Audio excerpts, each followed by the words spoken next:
Hey, what's going on, everybody? This is Tyrone back with Tech Life. This article comes to you guys from Fierce Network. I will leave a link to it in the description so you guys can check it out. So yes, T-Mobile is hungrier for more spectrum, and so are all the other carriers. It's what fuels the wireless networks. It's what's needed to drive innovation and move everything technology-wise in the right direction. So T-Mobile's appetite for more 2.5 is alive and well. So this is in regards to the application that has been officially filed with the FCC for a spectrum swap. So T-Mobile is swapping spectrum to make 2.5 more contiguous.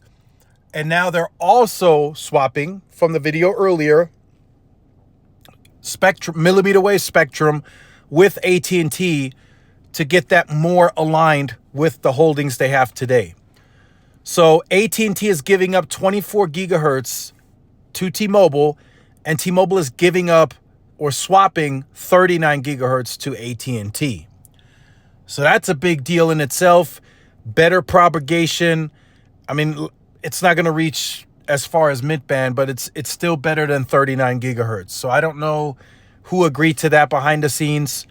But AT&T, it makes their 39 gigahertz more contiguous, so now they'll have 1,200 megahertz of 39, and then T-Mobile, it's more aligned with what they have today. So in the markets, T-Mobile will trade 28 licenses of 3.45 in 14 states to Sonic Wave. And Sonic Wave will assign 42 licenses and 16 lease assignments of 2.5 gigahertz to T-Mobile. T-Mobile told the FCC the transaction is in the public interest.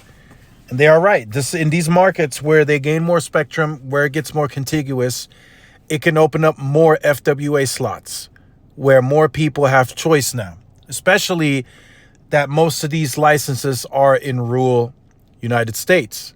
That helps. El Paso is kind of the oddball here because that is a bigger mid-sized city. But most of the other licenses are going in more rural, suburbanish environments. So T-Mobile acquired a boatload of 2.5 gigahertz spectrum when it acquired Sprint in 2020, and it paid $304 million to win the lion's share of licenses in the FCC's Auction 108. Now it's involved in a spectrum swap with Sonic Wave to get even more 2.5. Now, they can't own more than 194 megahertz, so they're not particularly getting more in that sense.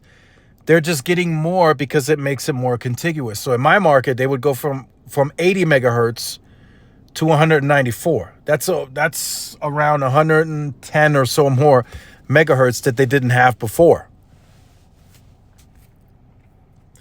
In a recent FCC application, T-Mobile explained that it struck an agreement to swap 3.45 licenses for some 2.5 gigahertz spectrum that's licensed and leased to Sonic Wave. So again, it's now hitting the articles.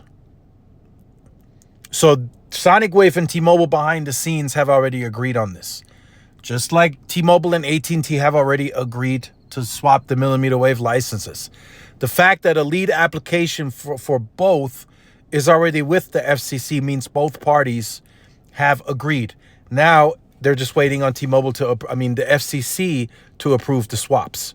Once FCC approves, the swaps go in effect, and everything, right, will be handled by the engineers.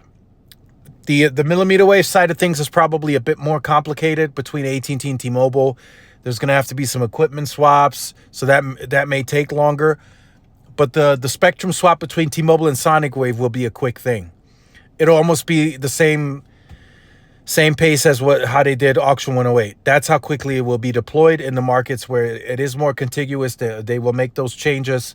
In the markets like mine that's actually gaining more 2.5, they can deploy that quickly because the radios are already deployed, and the radios are up to date, so they can do 180 or 194 or whatever they decide to deploy.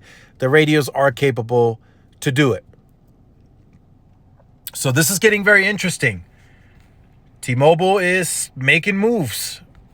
I mean, you can hate them, you can like them.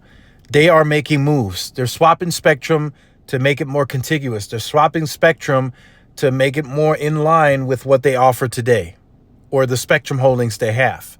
That has me very intrigued as to what they're planning and what they're doing behind the scenes next. Are they going to do the US Cellular thing? Will be officially announced? That's even more spectrum. So this is going to be very interesting to follow. So make sure you guys stay tuned for more.